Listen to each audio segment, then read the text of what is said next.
Hi friends, இப்போ நம்ம தங்கமகள் பார்க்க போகிறோம். தங்கமகளில் வந்துட்டு தாரணி, திவ்யா, நம்ம மீனாட்சி எல்லாம் ஏஞ்சி பரபரப்புறன்னு என்னடா அது இவ்வளோ வேலை செய்கிறாங்களே காலையில் ஏஞ்சோடனே அப்படின்னு பார்த்தா அஞ்சலி தூங்கிட்டு இருக்காங்க. தூங்கிட்டு இருந்த உடனே தூங்கின பொண்ணை எழுப்படக்கூடாதுன்னு கொஞ்சம் கூட இல்லாமல் ரங்கநாயகி வந்து இதான் சான்ஸ்ன்னு துரத்தி விட்டுருவோன்னு சொல்லிட்டு ஏன் அஞ்சலி எந்திரி, இந்த வீட்டில் யாரு நீ மகாராணியா, வீட்டை விட்டு வெளியே போ, வீட்டை விட்டு வெளியே போ அப்படிங்கிறாங்க.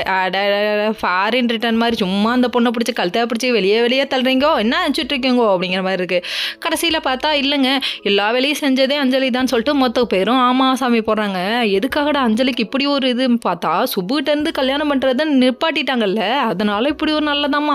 இவங்க 2 பேரும் என்னதாயா மனசில் நினைக்கிறாங்க, அப்பப்போ இப்படி மாறுறாங்களே ஒன்றும் புரியலையே அப்படின்னு சொல்லிட்டு அவங்க நினைக்க ஆரம்பிச்சிட்டாங்க. இன்னொரு பக்கம் நம்ம முத்து என்ன பண்ணுறாருன்னா அஞ்சலிக்கு எப்படியாவது புரிய வைக்கணும், இன்னும் 12 நாள் தான் இருக்கேன்னு சொல்லிட்டு பேசிகிட்டு இருக்காங்க. இன்னும் 12 நாளில் 12 வருஷம் இழுத்துருவீங்களாடா, ஏன்டா அப்போ அப்படி பண்ணுறீங்க அப்படிங்கிற மாதிரி தான் இருக்குது. சரி, இதெல்லாம் ஒரு பக்கம் இருக்க, புரிய வைக்கணும் ப்ரூவ் பண்ணுங்கிறதுக்காக இவர் நெஞ்சில் அஞ்சலி தீபாஞ்சலின்னு சொல்லிட்டு பச்சை குத்துறாரு. சே அப்படின்னு சொல்லிட்டு ஒரு மாதிரி இது உண்மையான காதல், உருக்கமான காதல், உருகிற காதல்ன்ட்டாங்க.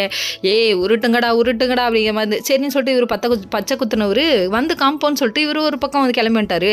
இன்னொரு பக்கம் கிருஷ்ணா கிட்ட அவங்க அம்மா கால் பண்ணி ஃபீல் பண்ணுறாங்க. அவங்க அப்பா கவலைப்படுறாராம்மா அஞ்சலியை நினச்சி, அதை நினச்சி ஃபீல் பண்ணிகிட்டு இருக்காங்க. ஃபீல் பண்ண கையோட சரி போதுமா நீங்கள் ஃபீல் பண்ணிட்டே இருக்காங்க வைங்கன்ட்டாங்க. இன்னொரு பக்கம் நம்ம முத்து வந்துட்டு அஞ்சலி கிட்ட காம்பவுண்ட் திறந்து காமிக்க, இதை பார்த்தோன்னே டேய் முட்டாளே, இதை காமிச்சாலும் எனக்கு வந்து லவ் வரும்னு எப்போதான் நினைக்கிறேன் அப்படிங்கிறாங்க.